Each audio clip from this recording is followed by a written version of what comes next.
नमस्कार। Karl Marx और महात्मा गांधी के विचारों के तुलनात्मक अध्ययन की श्रृंखला का ये दूसरा पार्ट आपके सामने है। सबसे पहले हम ये देखते हैं कि कार्ल मार्क्स और महात्मा गांधी के संदेश क्या हैं पूरी दुनिया के लिए। तो कार्ल मार्क्स का संदेश स्पष्ट है कि the workers of the whole world unite, you have nothing to lose but your chains, और तुम्हारे पास इस दुनिया को जीतने का अवसर है। दूसरी तरफ अगर हम महात्मा गांधी के विचारों को देखते हैं तो कहते हैं कि मैं एक तलिस्मान आपको देना चाहूँगा जिसके माध्यम से आपके सामने जब कभी भी संकल्प और विकल्प का प्रश्न आए कि आप किस रास्ते पर चलें और कौन सी नीतियों का पालन करें, तो आप समाज के सबसे वंचित, सबसे गरीब व्यक्ति को अपने दिमाग में ले आइए और यह देखिए कि उन नीतियों का, उन बातों का क्या प्रभाव उस पर पड़ेगा। अगर आपको ये लगता है कि वो सही है तो सही है। ऐसी स्थिति में इन महानुभावों के विचारों के साथ अब हम जो इस श्रृंखला में मेरा मेन फोकस है कि इन दोनों लोगों ने राज्य के बारे में क्या विचार किया, उस पर चलते हैं। कालक्रम में कार्ल मार्क्स सबसे पहले आते हैं, इसलिए उनके विचारों को हम देखते हैं। जब हम उनके विचारों की बात करते हैं तो उसमें ऑलरेडी उनके मित्र एंगेल्स तथा लेनिन के विचार शामिल होंगे। तो कार्ल मार्क्स ये मानते हैं कि state is the product of society at the certain stage of development. राज्य एक विशेष अवस्था में प्रवेश करता है और ऐसी स्थिति में हमें देखना होगा कि वो सर्टेन स्टेज क्या है। वो सर्टेन स्टेज है कि जब society is divided into classes. Society कब डिवाइड होती है? जब उसमें प्राइवेट प्रॉपर्टी का आगमन आता है और प्राइवेट प्रॉपर्टी पर समाज के कुछ मिनिस्क्यूल माइनॉरिटी के कब्जा हो जाने के कारण से उनके हितों को प्रोटेक्ट करने के लिए राज्य का आगमन होता है। इसलिए आरंभ से ही राज्य का एक क्लास कैरेक्टर है और यह एक ऑलरेडी एक पहले से ही एक वर्ग के प्रति झुका हुआ है। दूसरी तरफ हम देखते हैं कि राज्य आता कैसे है। तो समाज में जब कभी भी हितों के बीच में, खासकर जब वर्गों के हितों के बीच में विरोध होगा, तो लेनिन मानते हैं, एंगेल्स मानते हैं और बाकी सारे लोग ये मानते हैं कि वास्तव में ये जो इंटरेस्ट है इनके बीच में वो इररिकॉन्सिलिएबल है, ये एंटीपॉडल है और इस कारण से इनके बीच में कोई एक कॉम्प्रोमाइज का, कोई रिकॉन्सिलिएबिलिटी का, कोई हार्मनी का चांस नहीं है। इसलिए यह वर्ग संघर्ष जो है वो समाज को नष्ट कर सकता है। ऐसी स्थिति में हमें करना क्या होगा? तो हमारे सामने एक विकल्प है कि या तो हम समाज को ऐसे छोड़ दें, समाज अपने आप नष्ट हो जाएगा, फिर राज्य का आगमन होता है और एंगेल्स ने इसको बहुत अच्छे तरीके से डिफाइन किया है कि राज्य जो है कोई बाहरी एजेंसी नहीं है, राज्य समाज के भीतर से उदित होती है और वह अपने को न्यूट्रल दिखाने की कोशिश करता है। लेकिन वास्तव में राज्य न्यूट्रल नहीं है, बल्कि वह एक जो डोमिनेंट क्लास का इंस्ट्रूमेंट है, that is the instrument of dominant class to keep intact its exploitation of weaker section of society. लेकिन यह जो राज्य है वो प्रिटेंड करता है, प्रोक्लेम करता है कि हम न्यूट्रल है in order to justify its legitimacy on relations of production. Therefore, we have to understand the real nature of state. State वास्तव में शुरू से ही एक वर्ग विशेष के लिए काम कर रहा है जिसको हम भूल नहीं सकते। कार्ल मार्क्स डिफाइन करते हैं कि राज्य वास्तव में अपनी शुरुआत कब करता है, हमें इसे समझना होगा। तो कार्ल मार्क्स इसके लिए इतिहास की तरफ जाते हैं और वे इतिहास की व्याख्या मात्र से संतुष्ट नहीं है, बल्कि वे कहते हैं कि हम इतिहास को इसलिए जानना चाहते हैं ताकि हम उसे बदल सकें। उनका ये मानना है कि वास्तव में जो कुछ भी हमारे सामने राज्य दिखाई पड़ता है, धर्म दिखाई दे पड़ता है, विचार हमें दिखाई पड़ते हैं, वे सारे के सारे अगर किसी एक चीज के द्वारा सस्टेन होते हैं, दैट इज सब स्ट्रक्चर, जिसको हम समाज का आर्थिक ढांचा कहते हैं। इसको एक पिरामिड के माध्यम से अगर हम समझना चाहें तो राज्य सर्वोच्च शिखर पर दिखाई देने के कारण से यह राज्य सबका दिखाई पड़ेगा, किंतु वास्तव में उस राज्य को, उस धर्म को, उन विचारों को और समाज की बाकी व्यवस्थाओं को सस्टेन करने का काम यदि अर्थव्यवस्था कर रही है, तो बिना उस अर्थव्यवस्था में आमूलचूल परिवर्तन किए, व्यापक परिवर्तन किए, हम किसी भी प्रकार के सार्थक परिवर्तन को नहीं कर सकते हैं। इतिहास की व्याख्या करते हुए कार्ल मार्क्स ने इतिहास को 4 कालखंडों में मोड ऑफ प्रोडक्शन के आधार पर किया। पहला, जिसको वो एशियाटिक या प्रिमिटिव कम्युनिज्म के नाम से कहते हैं, यह एक ऐसी अवस्था है जहां पर लोगों के बीच में अंतर नहीं होने के कारण से राज्य की उपस्थिति नहीं है, यह एक स्टेटलेस अवस्था है। दूसरी अवस्था को हम स्लेव ओनिंग और एंशिएंट मोड ऑफ प्रोडक्शन कहते हैं। तीसरे को हम फ्यूडल और चौथा जो आखिरी आता है इसको हम कैपिटलिस्ट मोड ऑफ प्रोडक्शन के नाम से जानते हैं। अब हमें इस बात को ध्यान में रखना होगा कि इस पर एक बड़ी दिलचस्प टिप्पणी है एंगेल्स की, कि कहते हैं कि भाई state was not from all the eternity and it will not be in the end of the process. जहां पर इतिहास को हमें समझना होगा वहां पर इस लाइन को हमें ध्यान में रखना होगा कि राज्य आरंभ से नहीं था और इस कारण से वह आखिर में भी नहीं रहेगा, और इसी उद्देश्य को लेकर के ये लोग आगे बढ़ते हैं। कार्ल मार्क्स ने जब इतिहास की व्याख्या की तो उनके सामने सवाल ये उठता है कि हम किसी भविष्य को ध्यान में रख करके ही हम इस व्याख्या को ले जाए, क्योंकि वो परिवर्तन की बात कर रहे हैं। वो भविष्य कैसा होगा? तो वो भविष्य होगा क्लासलेस सोसाइटी का, स्टेटलेस सोसाइटी का। तो क्या इस स्टेटलेस सोसाइटी और क्लासलेस सोसाइटी को प्राप्त करने के लिए हमें मार्ग, कौन सा मार्ग? क्यों रिवॉल्यूशन की बात बार बार कार्ल मार्क्स कह रहे हैं? तो कार्ल मार्क्स का यह मानना है कि वास्तव में इसके पहले के जितने भी मोड ऑफ प्रोडक्शन रहे हैं, चाहे वो स्लेव ओनर्स के रहे हों, चाहे वो फ्यूडल्स के रहे हों, समाज में इस तरह की स्थिति नहीं रही है जो आज की डेट में कैपिटलिज्म ने हमारे सामने खड़ा कर दिया। और हमें यह देखना होगा कि इस कैपिटलिज्म ने किया क्या है। का पहली बार इतिहास में इस कैपिटलिज्म ने दुनिया को दो भागों में बांट दिया, हैव्स और हैव नॉट्स में, जिसको हम बुर्जुआजी और प्रोलेटेरिएट कह सकते हैं, जिसे हम कैपिटलिस्ट और वर्कर्स के नाम से जानते हैं। अगर सिर्फ ये विभाजन सिर्फ दो है तो कोई चिंता की बात नहीं। वास्तव में इस कैपिटलिज्म का जो वेरी नेचर है, that is dehumanizing tendency of capitalism, जिसने मनुष्य को एलियनेशन के स्थिति में लाकर के खड़ा कर दिया है, वास्तव में मनुष्य को निर्वासित कर दिया है। तो हमें यह समझना होगा कि निर्वासन है क्या। बिना निर्वासन को समझे हम आगे नहीं बढ़ सकते। निर्वासन 3 प्रकार का होता है, कार्ल मार्क्स मानते हैं। पहली बात तो यह है कि हमें समझना होगा कि मनुष्य का मूल क्या है। कार्ल मार्क्स का यह कहना है कि मनुष्य का मूल उसकी प्रोडक्टिव एक्टिविटी है। जो कैपिटलिज्म ने क्या किया कि हमारी उस सृजनशीलता को, हमारी उस रचनाशीलता को खरीद लिया, और खरीदने का परिणाम क्या हुआ कि हम जिस प्रोडक्ट को अपनी कृति मानकर उससे, अपनी अंतरात्मा से उससे मेरा लगाव था, उस प्रोडक्ट को हम ओन ही नहीं कर सकते, उससे रिलेट नहीं कर सकते। परिणाम क्या होता है कि हमारी रचनाशीलता का ह्रास होता है। दूसरी बात, लॉन्गर वर्किंग आवर के होने के कारण से हम धीरे धीरे समाज से कट जाते हैं। और दूसरी स्तर पर आकर के जो सेकेंड पार्ट ऑफ एलियनेशन है, दैट इज कि हम अपनी फैमिली से एलियनेट होते हैं। और जो most devastating aspect of alienation है वो ये है कि हम अपने आप से कटने लगते हैं।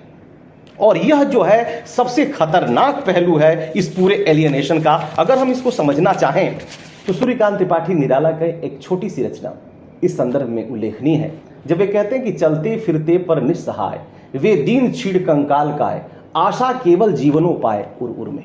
वास्तव में इसी एलियनेशन को ध्यान में रखते हुए सवाल उठता है समाज में कि जब इतने सारे लोगों का इस लेवल पर शोषण हो रहा है तो फिर सिर्फ ये लोग क्यों चुपचाप बैठे हुए। कार्ल मार्क्स कहता है इसका कारण क्या है। इसका कारण बहुत ही स्पष्ट है। ये लोग क्लास इन इटसेल्फ तो है, लेकिन इनको क्लास फॉर इटसेल्फ के लिए कन्वर्ट करना होगा अपने आप को, क्योंकि ये शोषित हो रहे हैं लेकिन इनके पास शक्ति है, ये यूनाइट होकर के परिवर्तन कर सकते हैं। इस संदर्भ में यह जानकारी शायद इनके पास नहीं है, क्योंकि इनके पास यूनिटी नहीं। तो इसके लिए रास्ता क्या है? इसका रास्ता है कि इनके अंदर हम रिवोल्यूशनरी प्रोसेस डालें, क्रांति की उस चिंगारी को हमें इनके अंदर डालना होगा। हमें स्मरण आता है रामचरितमानस में कि जब हनुमान चुपचाप बैठ करके समुद्र के पास सारी बातें सुन रहे हैं कि समुद्र पार करके कौन जाएगा, और ऐसी स्थिति में जब जामवंत ने उनको आह्वान उनका किया कि आप जो है का चुप साधि रहा बलवाना, पवन तनय बल पवन समाना, तो यह बात जो जामवंत की है कहीं न कहीं हमारे अंतर्मन में आती है कि इसी की बात कार्ल मार्क्स शायद कर रहे हैं कि उस वर्ग जिसके पास अपार शक्ति है वह लगातार शोषित हो रहा है। और किसके द्वारा? तो एक माइनॉरिटी क्लास है जिसने मीन्स ऑफ प्रोडक्शन पर, मोड ऑफ प्रोडक्शन पर अपना कब्जा कर रखा है। इस बुर्जुआ क्लास ने जिसने पूरे समाज को डिह्यूमनाइज कर दिया है, उसके खिलाफ वो इसलिए नहीं खड़े हो पाते कि उनके पास रिवोल्यूशनरी प्रोसेस नहीं है, और यह काम करने के लिए वो ऑर्गेनिक इंटेलेक्चुअल्स की बात करते हैं। अब हम आगे अगर बढ़ करके देखना चाहें कि कार्ल मार्क्स इस माध्यम से हमें कौन सा संदेश देना चाहते हैं, क्यों वो इतिहास में एक ऐसे समूह की बात करते हैं जिसे क्रांति करनी है। क्या हम एक ऐसी स्थिति की कल्पना कर सकते हैं कि जहां क्रांति तो करनी है लेकिन उसका लक्ष्य क्या होगा यह स्पष्ट नहीं हो? कार्ल मार्क्स एक बहुत ही वैज्ञानिक विचारक हैं, उनके सामने सारा लक्ष्य स्पष्ट है, और उस लक्ष्य को पाने के लिए वो इतिहास की नई व्याख्या की तरफ बढ़ते हैं। और इसके लिए वे अपने गुरु हेगल से उस अस्त्र को प्राप्त करते हैं जिसके माध्यम से वे इतिहास के बदलाव को समझ सकें, जिसको हम डायलेक्टिक्स बोलते हैं। अब हम ये जानना चाहेंगे क्या दोनों लोग एक ही तरह की डायलेक्टिक्स का प्रयोग करते हैं? तो स्पष्ट सी बात है कि हेगल से बहुत पहले यूनान में डायलेक्टिक्स का विकास हो चुका था, लेकिन हेगल कहता है कि हमने एक नए सिंथेटिक लॉ या एक नए लॉ ऑफ मोशन का इजाद किया है। कार्ल मार्क्स इनसे पूरी तरह से सहमत है, वो पूरी तरह से उसको लेता है, लेकिन एक बड़ा परिवर्तन करता है। उनका ये मानना है कि वास्तव में जो इतिहास में गति होगी परिवर्तन की, इतिहास में परिवर्तन तो होगा, तो एक तरफ हेगल कहते हैं कि परिवर्तन तब होगा जब चेतना में परिवर्तन होगा, कार्ल मार्क्स कहता है कि नहीं, चेतना में नहीं, पदार्थ में, जो मटेरियल कंडीशन ऑफ सोसाइटी है उसके में जब परिवर्तन होगा तो वास्तविक परिवर्तन की शुरुआत वहां से होगी। इसलिए वह एक मजाकिया लहजे में कहता है कि हमारे हेगल का जो डायलेक्टिक्स था वो सर के बल खड़ा था और हमने उसे पैर के बल खड़ा कर दिया। चलिए इसके बहुत विस्तार में नहीं जा सकते कि जब हम कार्ल मार्क्स को हम लोग इस पर सीरीज बनाएंगे तो इस पर चर्चा किया जाएगा। तो कार्ल मार्क्स ने उस डायलेक्टिक्स के माध्यम से समाज के परिवर्तनों को समझने की कोशिश की, जिसे हम लोग भी समझने में, संक्षेप में समझने की कोशिश करते हैं। कार्ल मार्क्स के द्वारा अपनाए गए इस डायलेक्टिक्स को हम इस प्रकार समझ सकते हैं कि उनका ये मानना है कि इतिहास में वास्तविक परिवर्तन आर्थिक परिस्थितियों में, भौतिक परिस्थितियों में परिवर्तन होगा। परिवर्तन का प्रकार, तरीका होगा डायलेक्टिक्स के माध्यम से। वो कैसे? तो पहली चीज़ कि कोई भी व्यवस्था जन्म लेती है अपने युगों की चुनौतियों को ध्यान में रख करके। जब वो चुनौतियों का सामना भविष्य में नहीं कर पाती है और जब वह वर्तमान की भी समस्याओं से जूझने लगती है, ऐसी स्थिति में उसके अंदर कॉन्ट्रडिक्शन या विरोधाभासों का जन्म होता है। और कार्ल मार्क्स तो ये भी कहते हैं कि वास्तव में जो ये डायलेक्टिक्स है उसे अगर हम मैकेनिकल पॉइंट ऑफ व्यू से देखें, मैकेनिकल मटेरियलिज्म के पॉइंट ऑफ व्यू से देखें, तो जिस तरह से हम किसी भी पदार्थ को डिस्प्लेस करने के लिए एक फोर्स को लगाते हैं और तब उसकी परिस्थिति में परिवर्तन होता है, इसका मतलब कि जो फोर्स है वो एक्सटर्नल है। लेकिन डायलेक्टिक्स एक ऐसे साइंस की बात करता है कि जहां पर फोर्स जो होगी वो इंटरनल होगी। इसलिए समाज में परिवर्तन की जो शक्ति होगी वो समाज की उसी व्यवस्था में होगी जो अपने युगीन चुनौतियों का जवाब दे पाने में विफल होगी। एंटीथेसिस का जन्म होगा, इन दोनों के बीच में प्रतिस्पर्धा होगी, जो सत्य इन दोनों के बीच में होकर के एक तीसरी अवस्था सामने आएगी जो समाज के लिए पुनः एक आइडियल सिचुएशन की, समाज को एक परफेक्ट प्रोडक्शन देने की कोशिश करेगी। और यह कार्य तब तक चलता रहेगा जब तक कि परफेक्ट प्रोडक्शन की स्थिति नहीं आ जाती है। कार्ल मार्क्स कहते हैं कि परफेक्ट प्रोडक्शन की स्थिति आएगी जब कम्युनिस्ट सोसाइटी की स्थापना होगी। डिक्टेटरशिप ऑफ प्रोलेटेरिएट जो होगा, डिक्टेटरशिप ऑफ जो प्रोलेटेरिएट है वह सबसे पहला काम करेगा, कैपिटलिस्ट स्टेट को अबॉलिश करेगा और उसके बाद वह समाज में समानता लाएगा, वर्गों को समाप्त करेगा और वर्ग के समाप्त होते हुए जो सोशलिस्ट स्टेट है उसका अंत हो जाएगा। पहली बार परफेक्ट प्रोडक्शन आएगा और उसके बाद जो सबसे बड़ी बात होगी कि pre history will and and the history begins. तो कार्ल मार्क्स का जो राजनीति को और खासकर राज्य को लेकर विचार है स्पष्ट है, क्यों कहते हैं कि political power properly so called is merely an organised power for oppressing the other and weaker section of society. यहीं से हम महात्मा गांधी के विचारों को लेकर आगे चलते हैं कि महात्मा गांधी क्या मानते हैं। अब जब हम महात्मा गांधी के विचारों से शुरुआत करें तो हम वहीं से चलेंगे जहां कार्ल मार्क्स के लिए हमने छोड़ा। पॉलिटिकल पावर को कार्ल मार्क्स अगर शोषण की एजेंसी मानते हैं तो महात्मा गांधी ये मानते हैं कि वह एक प्रकार का साधन है जिसके माध्यम से हम लोगों के जीवन में, जो हमारा लोक जीवन है उसके अंदर जो भौतिक समस्याएं हैं, जो उसकी आर्थिक समस्याएं हैं, राजनीतिक समस्याएं हैं, उनका समाधान करने के लिए पॉलिटिकल पावर होता है। इसलिए पॉलिटिकल पावर को इस नकारात्मक तरीके से देखने की जरूरत नहीं है, बल्कि हम टी.एच. ग्रीन की तरह देख सकते हैं जब राज्य की तरफ महात्मा गांधी देखते हैं कि दैट इज हिंडरिंग द हिंडरेंसेस। राज्य का काम लोगों के जीवन में आने वाली उन बाधाओं को दूर करना है। अगर हम देखें तो महात्मा गांधी एक बहुत महत्वपूर्ण बात आगे कहते हैं। गांधी जी कहते हैं कि भाई देखिए, राष्ट्रीय स्तर पर एक परफेक्ट या आदर्श व्यवस्था स्थापित हो, ये तो हमारी चाहत है, लेकिन हम भी ये जानते हैं कि ये परफेक्ट व्यवस्था बहुत आसान नहीं है, इट इज नॉट पॉसिबल। तो फिर गांधी जी की इस दृष्टि को हम क्या कह सकते हैं? गांधी जी की दृष्टि बहुत ही व्यावहारिक है, यथार्थवादी है और उनका ये मानना है कि यदि हमारा प्रयास चले आगे भविष्य में और इस प्रकार की कोई परफेक्ट, जिसकी बात कार्ल मार्क्स भी करते हैं, प्रोडक्शन सिस्टम, डिस्ट्रीब्यूशन सिस्टम उत्पन्न होता है तो उसे गांधी कहेंगे कि यह इनलाइटेंड एनार्की होगी जिसमें राज्य की या किसी राजनीतिक पावर की जरूरत नहीं होगी। क्यों नहीं होगी? क्योंकि ऐसे में लोग सेल्फ रिस्ट्रेंड होंगे, स्वयं ही लेजिस्लेशन को बनाएंगे, उनका पालन करेंगे, वे सेल्फ रिलायंट होंगे। ऐसी स्थिति में यदि सरकार है तो ठीक, नहीं है तो ठीक। लेकिन गांधी जी अपने उस यथार्थवादी विचारधाराओं के लिए, जो उनका आदर्श, उसे हम कह सकते हैं कि रियलिस्टिक आइडियलिस्ट थे गांधी। उनका एक आइडियल भी था तो साथ में उस तक पहुंचने के उनके जो रास्ते थे वो बहुत ही यथार्थवादी रास्तों पर वो चलते थे, क्योंकि उन्होंने सत्य को अपने जीवन में उतारने की कोशिश की, एक्सपेरिमेंट किया और वो सिर्फ सिद्धांत नहीं बनाते रहे, सिद्धांत नहीं देते रहे कि क्या आदर्श राज्य में एक राजनीतिक सत्ता की जरूरत होगी। तो गांधी कहते हैं कि ये आदर्श राज्य पूरी तरह से साकार कर पाना संभव नहीं है। ऐसी स्थिति में वे थोरो के इस मत से सहमत हैं कि that government is best which governs the list, अर्थात गांधी जी राज्य के अंत का समर्थन नहीं करते।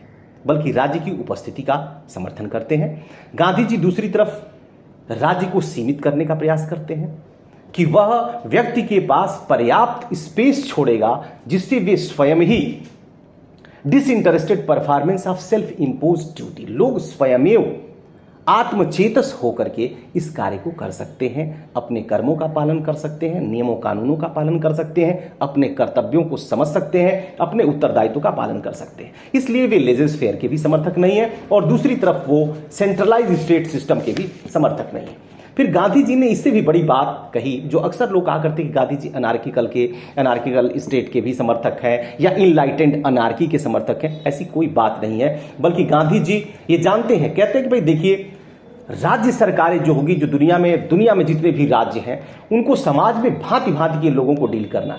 ऐसे में हम किसी एक ऐसे सरकार की कल्पना करें जो एब्सोल्यूट नॉन वायलेंस पर स्थित होगी, तो यह कहना गलत होगा, क्योंकि इस तरह की सरकार स्थापित नहीं हो सकती है। गांधी जी यहां तक कहते हैं कि मैं ऐसे किसी स्वर्ण युग में विश्वास नहीं करता, आई एम कोटिंग गांधी, कि मैं ऐसे किसी स्वर्ण युग में विश्वास नहीं करता, लेकिन मुझे यह विश्वास है, हमें यह प्रमुख तौर पर विश्वास है कि अगर हम लगातार इस बात का प्रयास करें, उस दिशा में प्रयास करें, तो एक नॉन वायलेंट सोसाइटी की स्थापना हो सकती है। गांधी जी राज्य के समापन की बात जिस तरह कार्ल मार्क्स कर रहे हैं, उसको कहना दूर की बात है, बल्कि वे राज्य को एक सेवक के रूप में देखने की कोशिश करते हैं और वो अपने ऐसे स्वराज की कल्पना करते हैं, एक ऐसे रामराज की रूपरेखा हमारे सामने प्रस्तुत करते हैं जो कि हमारे लिए ही नहीं बल्कि पूरे विश्व के लिए अनोखा है। वो कहते हैं किसी आदर्श राज्य में सरकार होगी नहीं होगी यह अलग बात है, लेकिन हमें ध्यान रखना होगा यूक्लिड का। यह बात 1948 में महात्मा गांधी ने हरिजन में कहा, 1948 हरिजन, कि जब वो कहते हैं कि भाई हमें यूक्लिड के उस लाइन की तरफ ध्यान देखना, उस रेखा की तरफ देखना होगा जो कि चौड़ाई रहित रेखा है। कहते हैं कि इतिहास में न तो पहले कभी इस तरह की रेखा खींची जा सकी और न भविष्य में इसके खींचे जाने की कोई संभावना है, लेकिन इस लक्ष्य को ध्यान में रख करके जियोमेट्री ने पूरे विश्व में जितनी प्रगति किया, जिस तरह आर्ट एंड आर्किटेक्चर के विकास में जियोमेट्री का जितना बड़ा योगदान है, उसका सबसे बड़ा कारण कि उन्होंने एक बहुत कठिन लक्ष्य सामने रखा।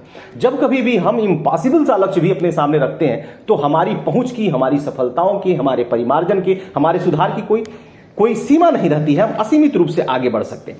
ऐसी ही स्थिति में गांधी कहते हैं कि हमें भी लगातार, यानी कि हमें अपने प्रयासों से नॉन वायलेंस को फॉलो करते हुए, सत्याग्रह के रास्ते पर चलते हुए, कॉन्शियस सेल्फ सफरिंग के रास्ते पर चलते हुए, अगर हम उस दिशा में बढ़ते रहें तो एक आदर्श राज्य की स्थापना की तरफ हम बढ़ सकते हैं।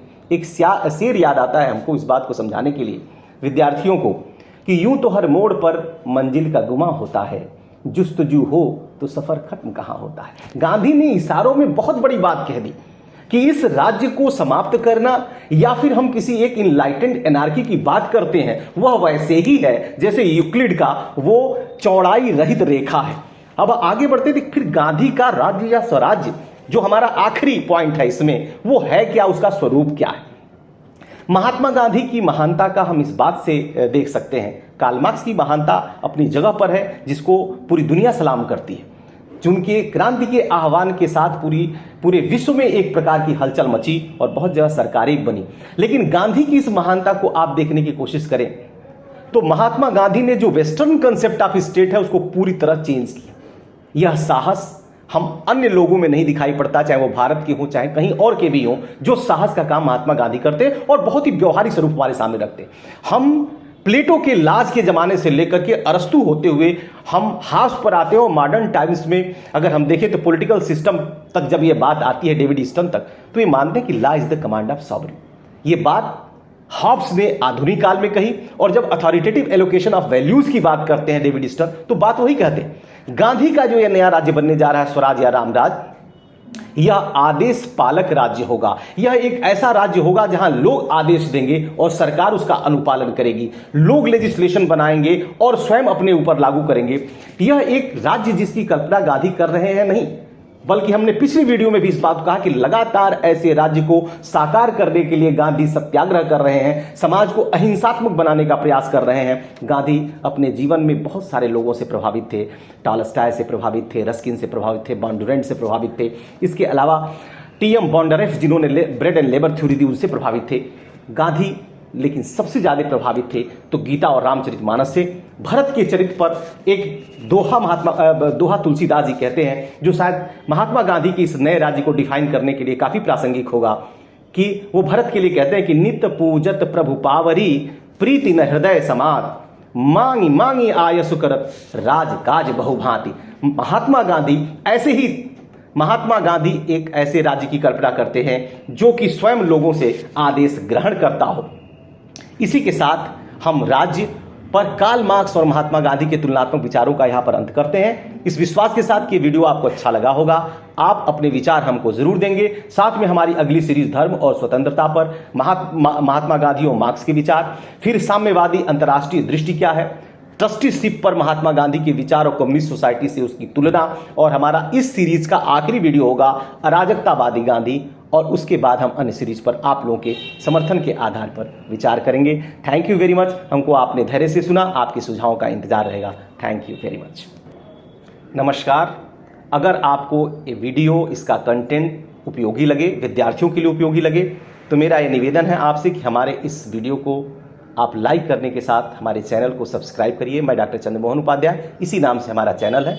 भविष्य में हम छात्रोपयोगी बहुत सारे ऐसी बातों को लेकर के आएंगे। हम उम्मीद करते हैं कि आप हमारे चैनल को लाइक करेंगे, सब्सक्राइब करेंगे, और ऐसा करने के लिए पहले से ही मेरा बहुत बहुत धन्यवाद।